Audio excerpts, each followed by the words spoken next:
Hello, good evening everyone. आज question आया था कि एक क्वेश्चन नहीं था, खैर काफ़ी है और ये मेरे दिल की इच्छा भी है कि मैं खुद भी आपसे शेयर करूं कि मैंने यूट्यूब क्यों बनाया चैनल, या यूट्यूब के ऊपर वीडियो अपलोड करने का मोटिव क्या है, कि why I am on YouTube. तो रीज़न ये था कि जब मैं सन 2008 की बात करूं तो गूगल के ऊपर जाके बार साइबर कैफ़े में जो आवर्स के 1 आवर्स के 10 रुपीज़ देने पड़ते थे मेरे को, और वहाँ जाके मैं सर्च करता था गूगल के ऊपर www.throwfurther.com। तो उसके बाद आता था जेवलिन की, हैमर, शॉटपुट, डिस्कस और जेवलिन की वीडियो सर्च करता था। तो उस टाइम जेवलिन की उसके ऊपर जस्ट 2-3 वीडियोस होती थी। एक तो जेंस लेंसली की थी, एक उवे हॉर्न की थी और एक एंड्रेस थोरकिल्सन की थी। 2004 की थी शायद, उनके ओलंपिक चैंपियन जब थे वो। तो यही वीडियोस थी, खास नहीं था कुछ उसके ऊपर। बट हर कोई जेवलिन या एथलेटिक्स को करना चाहता है, या कोई भी गेम्स में आना चाहते हैं, बट उनको बिहाइंड द सीन क्या है उसके पीछे, वो उन सबको पता नहीं है। कि ऐसा नहीं है कि डायरेक्ट आपने जेवलिन पकड़ी और उठा के मार दी। आप मोस्टली जितने भी एथलीट होते हो, किसी से भी, कोई भी मेरे से पूछता है सर दूर कैसे जाएगी, यार दूर तेज हाथ मारने से दूर नहीं जाएगी। ओके, फास्ट आर्म होने से भी जेवलिन दूर नहीं जाएगी। आपके अंदर बहुत स्पीड है तो भी दूर नहीं जाएगी। ये दूर जाने के लिए छोटी छोटी चीजें हैं, तब मिलके ये दूर जाती है। कोई आप किसी रेस्टोरेंट में जाके खाना खाते हो, किसी की कुछ चीज़ स्पेशलिटी है, किसी की कुछ है, तो बिहाइंड द सीन जाके देखोगे क्या स्पेशलिटी फॉर व्हाट, वो किसके लिए है, कैसे है, क्यों है। तब आपको पता चल जाएगा कि वो ऐसे स्पेशल नहीं है, उसके पीछे बहुत मेहनत लगती है। तो जेवलिन भी एक ऐसी चीज़ है, इसके पीछे बहुत मेहनत लगती है।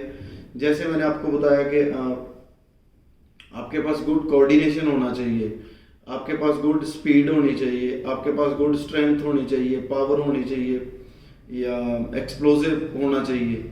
बिना जंप के मुश्किल है, बिना स्पीड के भी मुश्किल है, बिना स्ट्रेंथ के भी मुश्किल है। मुश्किल इन द सेंस कि ये नहीं है कर नहीं पाओगे, किसी लिमिट में जाके पाउज हो जाएगी, एक रेंज में जाके पाउज हो जाएगी। एक रेंज यानी 70 मीटर पे पाउज हो जाएगी, उसके बाद कैसे बढ़ेगी। तो वो चीज़ है, अगर बढ़ानी है तो आपको ये सारी चीज़ों को बढ़ाना पड़ेगा, इंक्रीज करना पड़ेगा। अभी मैसेज आते हैं, किसी दिन जंपिंग के ऊपर भी बनाऊंगा कि जंपिंग के अंदर क्या क्या आप कर सकते हो, एक्सप्लोसिव गेन कैसे हो सकता है आपका, लेग स्ट्रेंथ कैसे आप होगी। लेग स्ट्रेंथ का मतलब ये नहीं है हैवी वेट उठाने से लेग पावर बढ़ जाएगी, नो, ऐसा बिल्कुल नहीं है। तो ऐसे तो बहुत सारे लिफ्टर्स हैं, वेट लिफ्टर या पावर लिफ्टर हैं, उनकी स्क्वाट हमारे से बहुत ज़्यादा मिलेगी, बट स्क्वाट ज़्यादा होने से उनकी स्पीड ज़्यादा नहीं मिल सकती। ये कोई कुछ ऐसा नहीं है। या किसी के अंदर बहुत ज़्यादा फ्लेक्सिबिलिटी होगी, जिम्नास्टिक के अंदर बहुत फ्लेक्सिबिलिटी है, तो क्या वो जेवलिन दूर नहीं भगा पाएंगे? नो, बिल्कुल भी नहीं। 100 मीटर वालों के पास बहुत स्पीड मिलती है, 200, तो क्या वो जेवलिन दूर भगा लेंगे? नहीं, बिल्कुल भी नहीं। सेम लॉन्ग जंपर के पास बहुत एक्सप्लोसिव होता है, क्या वो जेवलिन भगा लेंगे? नहीं। तो ये सारी चीज़ें छोटी छोटी मिल के फिर जेवलिन का वो डिस्टेंस दिया जाता है। एक गुड टेक्निक सबसे ज़्यादा मैटर करती है। सबसे पहले अगर कोई मेरे को पूछता है तो सर किस चीज़ के ऊपर ध्यान दें, जैसे कि आप बचपन की बात आप याद करोगे तो आप किसी चीज़ के ऊपर, आपकी जो स्कूल में राइटिंग सेट हो चुकी है लिखते हुए, वही राइटिंग आपकी मैक्सिमम बुढ़ापे तक रहती है। बहुत कम, रेयर चांस होते हैं आप बहुत ज़्यादा राइट करते हो तो चेंज होती है, क्योंकि ज़्यादा राइट करना प्रैक्टिस हो गई। वरना मैं अपनी बता देता हूँ, मेरे जो साइन थे वो आज भी वही साइन है, वो बुढ़ापे तक भी वही रहेंगे। अगर मैं ज़्यादा लिखूंगा तो हो सकता है, या मैं काफ़ी प्रैक्टिस करूंगा तो चेंज हो जाएंगे, अदरवाइज नहीं होंगे। तो वही चीज़ है, टेक्निक अगर एक बार पक गई, अगर सेट हो गई टेक्निक, तो देन आप उसको चेंज नहीं कर पाओगे। सबसे पहले आपको टेक्निक परफेक्ट करनी है अपनी, पावर आप बढ़ा लोगे, फ्लेक्सिबिलिटी भी बढ़ा लोगे, स्पीड, कोऑर्डिनेशंस, जंप, ये सारे बढ़ जाते हैं, बट टेक्निक नहीं चेंज होती दोबारा। तभी बोला जाता है कि जो भी सीखा जाए वो एक बार परफेक्ट सीखा जाए। जब परफेक्ट नहीं सीखोगे तो रॉन्ग डायरेक्शन में जाना शुरू कर दोगे, वो चीज़ गलत है। आपको सबसे पहले अच्छी टेक्निक सीखनी है, देन आपके अंदर थोड़ी थोड़ी चीज़ें। जो अंडर 16 हैं बच्चे, उनको ज़्यादा वेट ट्रेनिंग की ज़रूरत नहीं है, उनको वीकली एक बार या 2 बार कंडीशनिंग करने की ज़रूरत है, उनको वेट ट्रेनिंग की बिल्कुल ज़रूरत नहीं है। अगर वो भी वेट ट्रेनिंग करने लग जाएंगे तो वो ग्रो नहीं कर पाएंगे, मतलब मसल ग्रो नहीं उनके हो पाएंगे, हाइट ग्रो रुक जा सकती है, आपकी जो ग्रोथ होनी थी वो कहीं ना कहीं रुक जाएगी हैवी वेट के नीचे आके। तो बोलता हूँ कि आपको एक टाइम के बाद ये चीज़ें स्टार्ट कर लेनी है, बट हाँ उसकी भी एक टेक्निक होती है।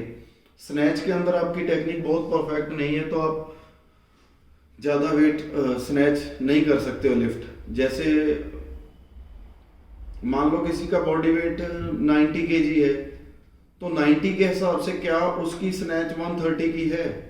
बिल्कुल भी नहीं मिलेगी अपने एथलेटिक्स के अंदर। लेकिन एक लिफ्टर की बॉडी वेट 70 kg मिलेगा, वो स्नैच भी मारेगा कम से कम 130-140 तक। क्यों? क्योंकि वो टेक्निक है, स्नैच के अंदर भी टेक्निक करते हैं।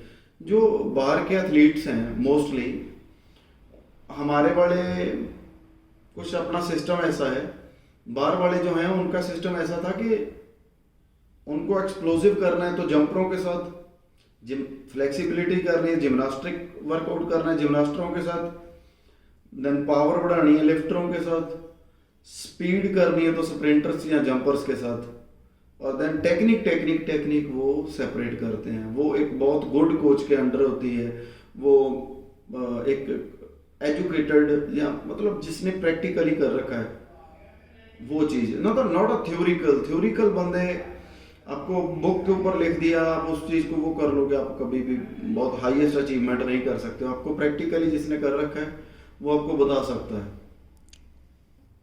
तो ये सारी चीज़ें भी शेयर करने के लिए YouTube के ऊपर आना पड़ा। तो ये इंस्टा के ऊपर भी कर सकता था, फेसबुक के ऊपर भी। मैं वो चीज़ें कम यूज़ करता हूँ। असल में ये भी मैं थोड़ा स्लो ही यूज़ करता हूँ, मेरे को इतना वो नहीं है कि एक कोई लालच नहीं है कि यार ये करूँगा जल्दी से जल्दी ज़्यादा से ज़्यादा वीडियो डालता रहूँ। नहीं, आपके पास वो होना चाहिए, जैसे क्वालिटी चाहिए, क्वांटिटी नहीं चाहिए। क्वालिटी वर्क बहुत ज़रूरी है किसी भी चीज़ में। मैं उतनी वीडियो ही बनाऊँ जितनी मैं आपके काम आ सके, आप उस चीज़ के ऊपर काम कर सको। और बहुत खुश होता हूँ जब मेरे को कोई छोटा बच्चा या थोड़ा ठीक एथलीट भी मेरे को बोलता है कि यस आपने ये चीज़ बोली थी, इससे हमें काफ़ी फ़र्क पड़ा। तो आज दिन में मैंने बनाई थी वीडियो ड्रिल्स के ऊपर, वो आप वॉच कर लेना। और यूट्यूब के ऊपर आने का रीज़न था कि पंजाब में थोड़ा कभी आपने चेक कर लेना, जो पंजाबी बंदे आ, थोड़ा पंजाबी में बोल रहा हूँ, वो जानते होंगे कि पंजाब के सिस्टम के बारे कोई एथलीट नहीं बोलिया हाले तक। हाँ, कोई शायद कोई ओपोजिशन बोलती होवे, बट मैं खुल के बोलिया, हमेशा बोलिया, मेरा फर्ज है। मैं एक एथलीट है, साढ़े की हक ने सानू मिल नहीं रहे, वो बारे सानू बोलना जरूरी है। बट वो कल मैनू ही बोलना जरूरी सी, ये मैं समझदा कि शायद एटलीस्ट मैं तो मेरा फर्ज निभाया, किसी ने नहीं निभाया तो इट्स ओके।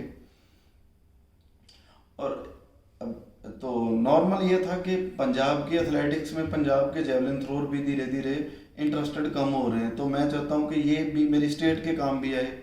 और इंडिया के बहुत से एथलीट्स हैं जो इंजरी तो एक अलग पार्ट हो जाता है, रह जाते हैं, जो फैसिलिटीज़ मिलने के बावजूद भी रह जाए, उसका क्या करें।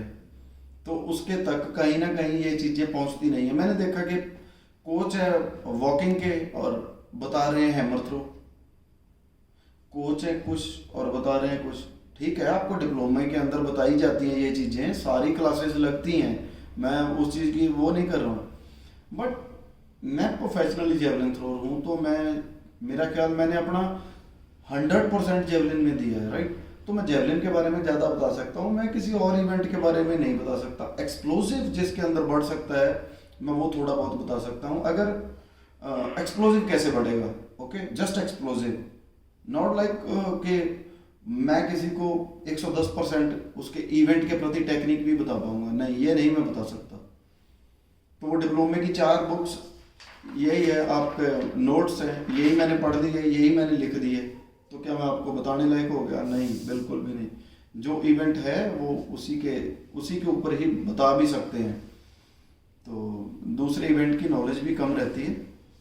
ये रीज़न थे कि इंजरी आने वाले एथलीट्स को तो ज़रूर इंजरी के बारे में बताया ही जाए। जेवलिन में मोटी मोटी इंजरी जो आती हैं उनके बारे में तो बता चुका हूँ, और कैसे ये चीज़ इजी हो आपके लिए, ये मेरा मेन टारगेट ये था कि आपके लिए जेवलिन कैसे इजी हो, ठीक है। आप किस तरीके से इस चीज़ को और ज़्यादा ग्रो अप कर सकते हैं, आप टेक्निकली क्या प्रॉब्लम्स आ सकती हैं, टेक्निक ठीक कैसे होगी, इंजरी आई है तो इंजरी ठीक कैसे होगी। हर कोई बोल देता है यार तेरी टेक्निक ठीक नहीं है, ओके, तेरी टेक्निक में ये कमी है, वो ठीक कैसे हो ये तो कोई बताता ही नहीं। ये मेन रीज़न तो यही था ना कि बहुत सारे कोचेस हैं बता देंगे, या कोई सीनियर एथलीट है, यार बाकी सब तेरा ठीक है, ये प्रॉब्लम है, तेरा शोल्डर जेवलिन के अंदर फंसता नहीं है प्रॉपरली, तेरे अंदर ये कमी है, फंसेगा कैसे ये बता दो। तो आपको ये बताना भी चाहिए कि ये चीज़ में गलती है, ये तो पता है कि ठीक कैसे होगी ये भी बताओ साथ में। मोस्टली ये चीज़ें ही नहीं बतानी आती, जब ये चीज़ें नहीं आती तो एथलीट लॉस्ट होता है। एक एथलीट बनाने में कितनी जान लगती है, उसकी खुद की, उसकी घरवालों की, ये सबसे ज़्यादा आप किसी भी एथलीट्स के घरवाले को पता होगा। और सेकंड, आपने नाम सुना होगा जूलियस येगो, मेरी नज़र में वो ग्रेट एथलीट है, अच्छा एथलीट है, क्योंकि 92.72 मीटर बेस्ट है, उनकी पर्सनल बेस्ट है, और उनको यूट्यूब के नाम से भी जाना जाता है, यूट्यूब मैन भी बोला जाता है उनको, और यूट्यूब स्पॉन्सर्ड भी हैं। वो एक इकलौते एथलीट है जो यूट्यूब स्पॉन्सर्ड है, और हर चीज़ से स्पॉन्सर्ड हो जाता है, यूट्यूब स्पॉन्सर्ड नहीं किसी को करती। तो वो इसीलिए है कि जूलियस येगो को भी काफ़ी स्ट्रगल्स का सामना करना पड़ा। वो 2010 जो इंडिया में कॉमनवेल्थ गेम्स हुई उसमें आए और 67 मीटर थ्रो करी, देन कीनिया में गए और गेम छुड़वाई गई कि आप ये नहीं, आप मैराथन ही करो, लॉन्ग डिस्टेंस की गेम करो, बट नहीं, उन्होंने फिर भी लगे रहे, करते रहे, यूट्यूब पे जाके देखना, ट्रेनिंग करके अपनी यूट्यूब पे जो देखते थे उसी चीज़ को नोट करते, देन वो अप्लाई करते करते देखो 67 कहाँ होती है और देन 92 कहाँ है। तो अगर वो कर सकते हैं तो एक ये भी रीज़न था कि यार मैं किसी को कुछ बताने लायक हूँ, ये मेरे लिए बहुत बड़ी बात होगी, जितनी नॉलेज है उतना तो एटलीस्ट बता सकूँ। ऐसा नहीं है अपना गुण लेके मर जाओ, एक दिन सबको डेथ ही होनी है, तो किसी के काम आ सके ये सबसे बड़ी बात है, किसी साइड से भी किसी के काम आए ये बड़ी बात है।